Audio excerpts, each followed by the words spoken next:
Kanu to come out from DSS dungeon with a high dignity. We go there. Weighing in to find a way out of the logjam. As part of these, about 50 members of the House of Representatives spread across the 6 geopolitical zones of the country have appealed to President Bola Tinubu to use his constitutional powers to release the leader of the proscribed indigenous people of Biafra, IPOB, Nnamdi Kanu, from detention. Now in Kenya, East Africa, President William Ruto has bowed to public pressure and agreed to withdraw the controversial finance bill that sparked widespread protest and mass unrest across the country. This is Standpoint. I am Precious Amayu.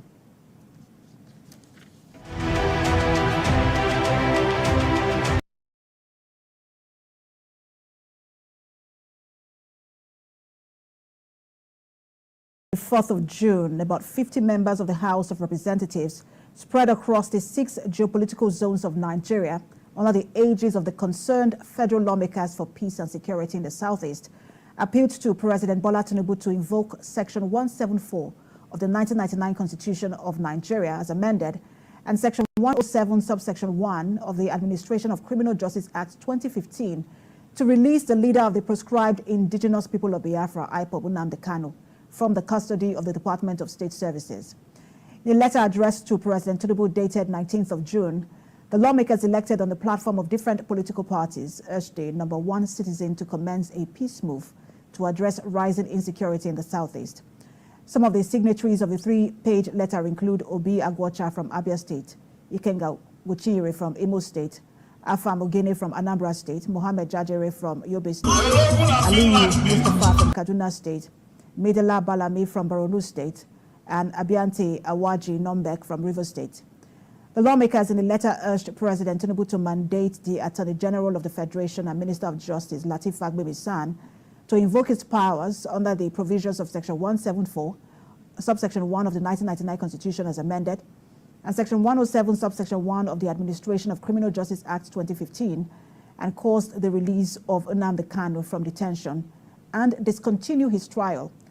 But recall that the president extended this gesture through the office of the Attorney General to Omoyele Sowore, who was charged with treasonable felony. Now, this came after Kanu expressed his desire to have the treason charges filed against him by the federal government settled out of court. Now, joining me for in-depth discussion on this matter is a member of the House of Representatives representing Enugu East, Isi-Uzo constituency of Enugu State, Professor Paul Nnamchi. Good to have you join us, Professor Nnamchi. Thank you. Nice having me. Nice to be here. So before we get into this request by the 50 lawmakers, this particular case has been on for years, from the time where he was first arraigned, I think that was 2015, to when he was, rearraigned in 2021 after he had, they said he had jumped bail. There had been attempts at political solution. What happened in those situations? No, however, I'm not trying to. Are you asking me or are you asking? It's are a you question. Are you with me? Yeah. Yes.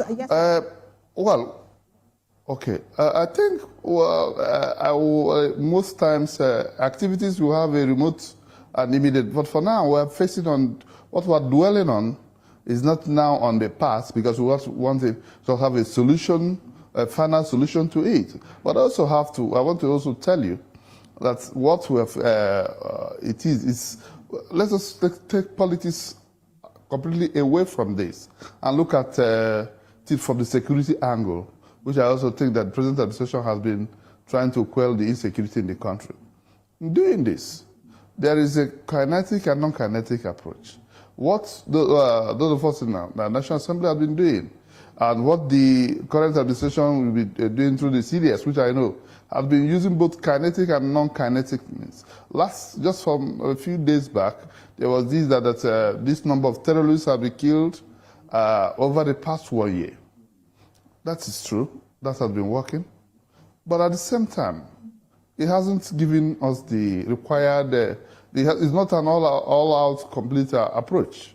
So what we're advocating is to also apply the non-kinetic approach, which the Chief of Defense Staff also has also been advocating for, That is not just one. And he's quite close to, is a person quite close to me. What I know closely, and he has achieved a lot with this approach. We're advocating that in this, his release with that form of non-kinetic approach. Let us just know what is happening, whether it is just some criminal element working or the other. So if you don't release him, it's difficult for you to ascertain who is exactly the people responsible. And I've also heard from people around Nnamdi that he doesn't support insecurity in the Southeast. But how will you be sure when he's not being released? You can only be sure if he's released. You now know what the motive of, if there is any other thing happening, insecurity happening, you will know and find out what is the motive. Do you understand me? That is, we're not dwelling on the past, whether jumping bail or how it happened, or what led to it. What we are looking at, the security aspect is the whole government approach. If I may come in, Professor Nnamchi, just a minute. My question was not necessarily about him jumping bail. My question was, there have been several attempts at an out-of-court settlement by elders of the Southeast. They had even gone to see, I think it was President Buhari at that time, but it looked like nothing came out of that meeting. And I was asking why. Is it that the previous administration was not open to an out-of-court settlement, or there were agreements or conditions that were not met? That was the question. No, I'm not aware of any condition that was met or that was not met. And I'm not aware, I was in the lecture room as a professor at University of Nigeria and Nsukka when Buhari was in the power. So I'm not in the know of what's the framework of the government then. But now I'm just looking at what it is that this particular government is looking at, and what, as a lawmaker joining in the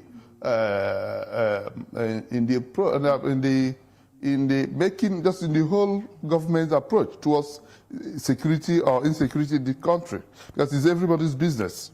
It's both the press business to also offer security for our people. It is also the business of the religious bodies. It is also the business of the traditional rulers. So it is business of the legislature actually, and executive to have, and the judiciary of course, to have peace in the land. It is in that aspect we are coming. Personally, I'm coming. I'm not going on the political solution. No. It is not. This is not time for politics. It's a time for governance. But security is everyday activity. Security is every man's business. The best approach to it is follow either you do it as much as you're doing the kinetic approach, you also follow the non-kinetic. Both of them go hand in hand.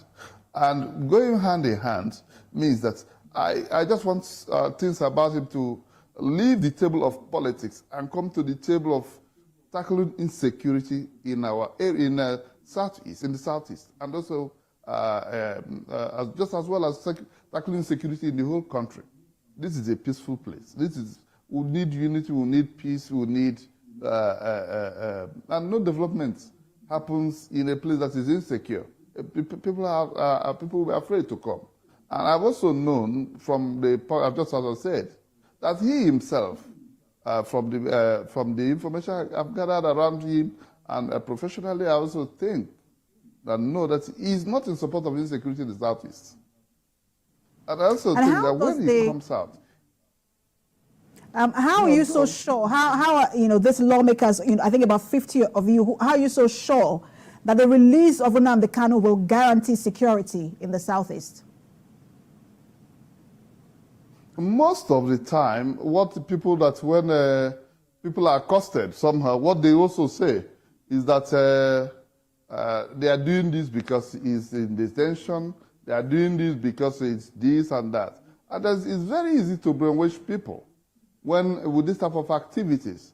That because this is fine, of course he has a group that he leads. That is not just a small group, but at the same time, if those groups are being agitated based on one reason or the other, the only thing we can do is to find out, this has happened over some years now, that we will now have the option. Please, Why don't we get him out first and look at what other reasons? You will now know if there is any other reason where there is insecurity or not. Because that's the only reason people say that they are fighting for, or like the famous other things that are being done in the Southeast. They always trace it because it's being held. But himself is a peaceful person, and he has said it. And when he has indicated interest of out of court settlement, I think what else do we need? That means he's also willing for peace. He's also concerned about what is happening, concerned about insecurity and others.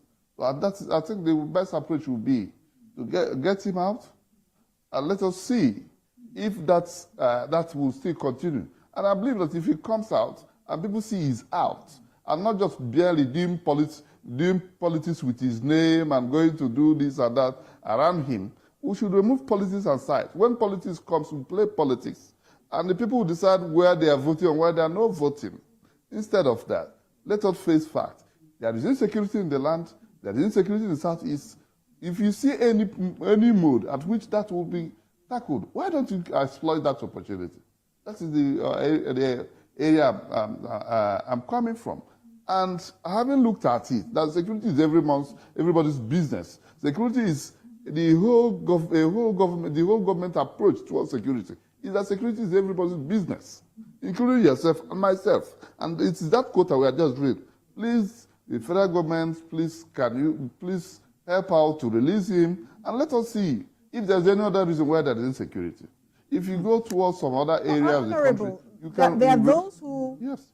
There are those who wonder if Nnamdi Kanu still wields as much influence as to causing some level of disruption in the security in the Southeast, upon his release, because of the Simon Ekpa factor, which many say now that has now compounded the situation.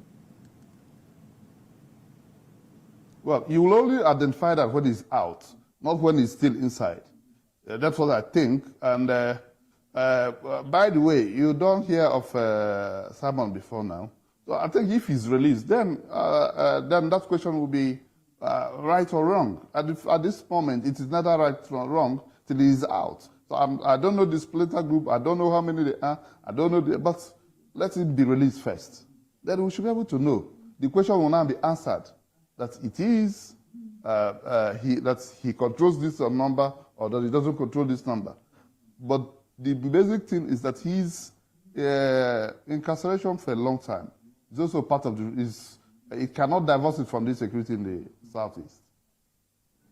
And if for example, because there is, he's also asking for an out-of-court settlement, and then they're looking to say, oh, look, these conditions must be met.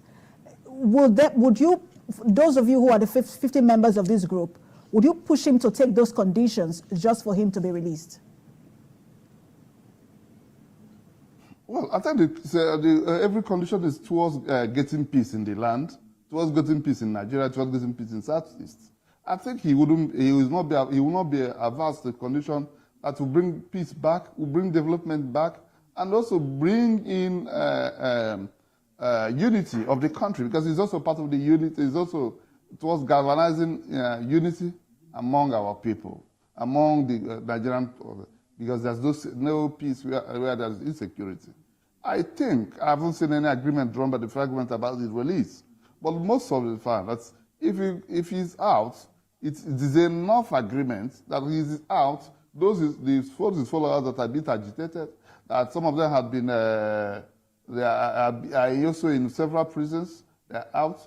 And so also those that felt that some of the things that were done in his home, and some of the people that have been killed in one way or the other due to that agitation, he's a de facto person that could also is a key player towards his release is a vital point towards stemming those insecurity, and also he's also working with may also help the government to stem those tides. Because I just think that you must explore all the options for peace and options to have peace. The CDS has been doing Operation Udok and all this. This is also part of it. Part of it is releasing him, giving him a voice. Why does I have also looked around him and from information I gathered around people around him. They said he is against insecurity in the Southeast. But how will he be? How can he stop it being inside the incarceration? People are saying, hey, release. There was sometimes you will say news. Whenever he goes to court, you hear a lot of people coming, you hear comment, people are glued to the television to see what the outcome of it. I also know there was one time during our campaign, there was this news that there's one court case, and there was this uproar of joy in certain areas. These are the type of things. These are key indicators.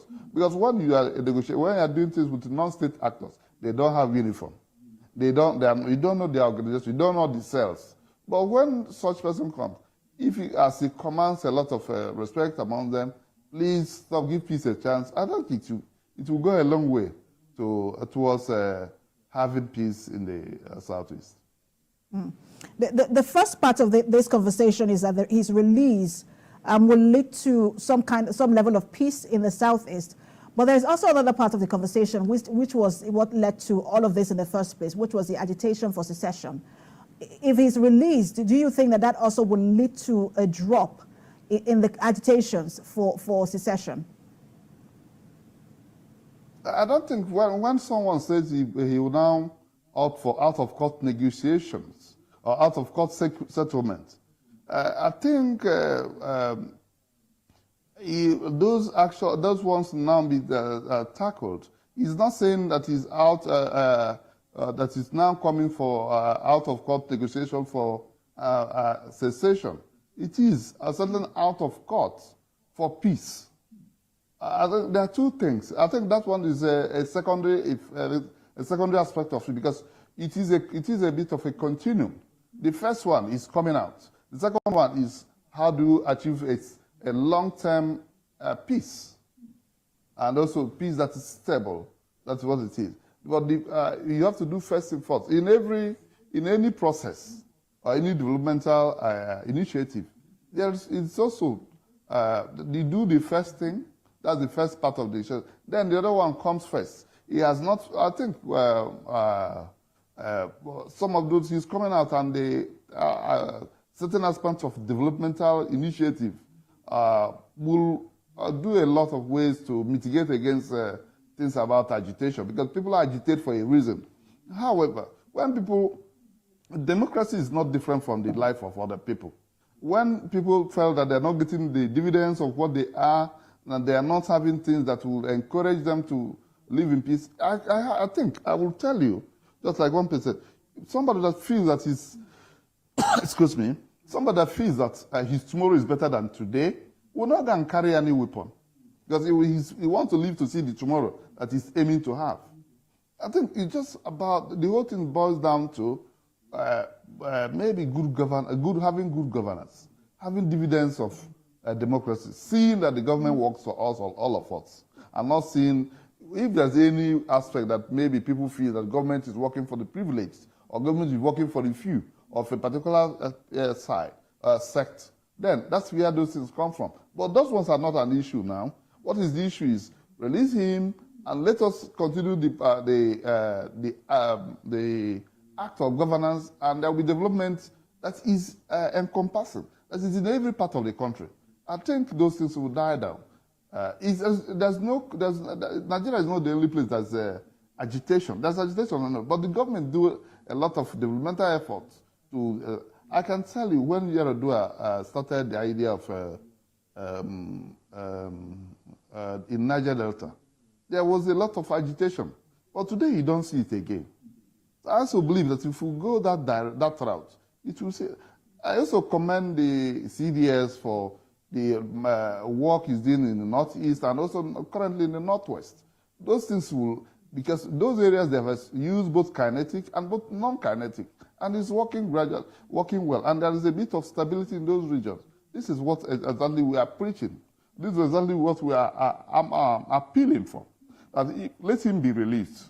and as a means of as a type of non-kinetic approach, so that peace will start coming. His release, whilst we are advocating for his release, but that cannot be a one-size-fits-all solution. What has been done whilst you are advocating for his release, what has been done in the Southeast to create or to foster dialogue and then create an environment that is conducive for reconciliation and growth? Come again in the question about what is happening in the Southeast. I was asking that whilst you are still advocating for his release, what is being done at the moment to foster dialogue and then create an environment that is conducive for reconciliation and growth? No, you don't. Those things. This is part of the sensitization, and this is that is it. But he's a very important key player in that aspect of dialogue. This is a part of the sensitization. This is part of informing the government that it is. This is what I will call an encompassing process, where both the legislatures and some of most the community leaders advocate that if every other thing are being done, this is also be done, and it becomes part of the dialogue. It becomes part of the because remember the famous equation where you say that you don't shave people's hair in their absence, and that's what I was saying. If you go there, if he is there, he has people that he will listen to him among those people. He is a man of respect, so I think that when some of them sees that he's released, there is a lot of joy and there's a lot of acceptance, even towards that dialogue you're talking about, and even towards stability. Because you also need the governors, the government, and people of the Southeast. They are people of peace, actually. Anybody that likes development, like peace. And that's what, you'll agree with me, if you look around the country, you will see that a lot of members of just every other person love development. But also the people of Southeast are people that are striving for one height or the other with intent to achieve development wherever they are.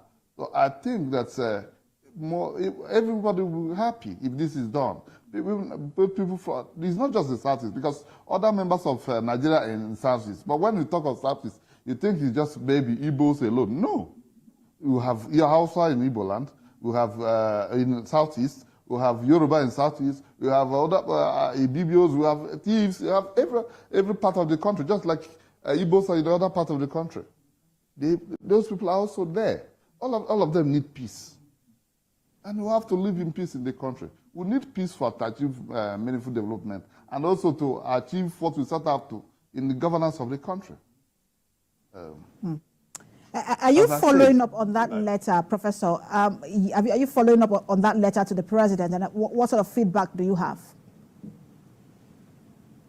Well, we haven't had the reply from him, but I hope that the government is listening. The government has a listening ear, and also try.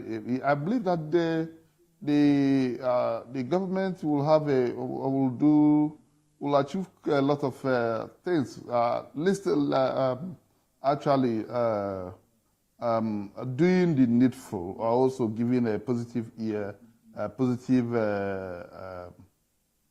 positive direction to, or positive response to the idea of releasing him, because we've not said, there's nothing attached to the letter apart from the fact that it is a way of bringing peace back to the Southeast. And I also know it has done, a lot of things have been done also in other parts, where you have like in the Northeast before, where you have people that are repentant, Boko Haram and all those stuff, and also bandits. People surrender. This one, he has also indicated interest that he would like political solution. Let us not, why don't we exploit it now? There's nothing there's nothing that is, that is a word like compromise, I must say. Well, you must not continue to agitate, and the government must have a face, the people's face. They will also have the human face attached to them. So when this is done, They're not just doing it for him, but they're doing it for the generality of the people living in the Southeast who have been devastated by a lot of insecurity. So these are aspects. So it is actually a way of achieving development, a way of achieving unity, a way of achieving peace in the country, a way of also making people feel belonged, a way also making ensuring that we are one, and that the country, Professor, that the government has. Are you speaking to Nnamdi Kanu about this move you are making, and what is his response? Yes, there's also the people engaged in those aspects. I may not mention them, but I've also said, well, he has said it open. It's not just about the backroom or maybe the people speaking to him. He has said it publicly. That is open to out-of-court settlements. I don't think there's any other thing one needs to hear from him apart from that. That is as encouraging as that one. Before, it is about going to court and one court or the other. And now he says, okay, let's give peace a chance. Let's have out-of-court settlement. It is now also, it will be a very wonderful thing for us to exploit at this particular moment. Because you don't leave any opportunity for peace. Because when you leave any loophole for peace, then are you looking for insecurity? Are you looking for this enchantment? Most of these things are also tied to the terms that the people are disappointed that they don't get what they deserve as a people, or that they get what they need. They should ought to have gotten as a political in the governance of a place. But I also think that today we can always look towards the future, not towards the past. And looking into the future is releasing him. What is it about now? And we can engage dialogue, because we can't keep him in and say, oh, well, he has said whatever he did seem to say, which means he's open to peace, he's open to dialogue, he's open to out-of-court settlement. So he has actually thrown in that the green leaf for peace to return, and for him to also be released. So we'll see how the federal government responds to this. You have sent your letter. We'll see how they respond. Thank you so much for your time. The member representing Enugu East, Isi-Uzo constituency of Enugu State, Professor Paul Nnamchi.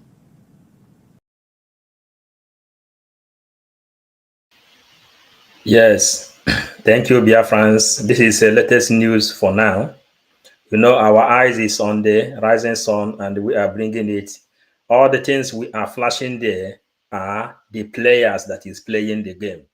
You know, this is 11-11 football match.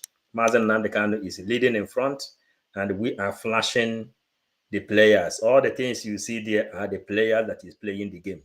And our Prime Minister is there doing the needful. Thank you as we join fundraising just now. In the next 23 minutes, fundraising will start. Yeah, Ego Giolo, Happy Ume, thank you. Obi is a Mike, thank you. Triple M, thank you.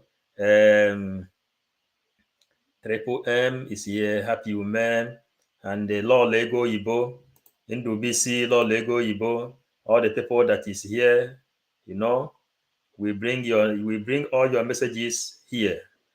Stella, Isaac, thank you, everybody that is here. This is the latest news. We will push them, they will broadcast. That is what is happening now. And the Nigerian media, their telecommunication, their network is now bringing the news to the whole world. African court has already endorsed Biafran self-referendum, and the Biafra is automatically ours. So thank you for everything.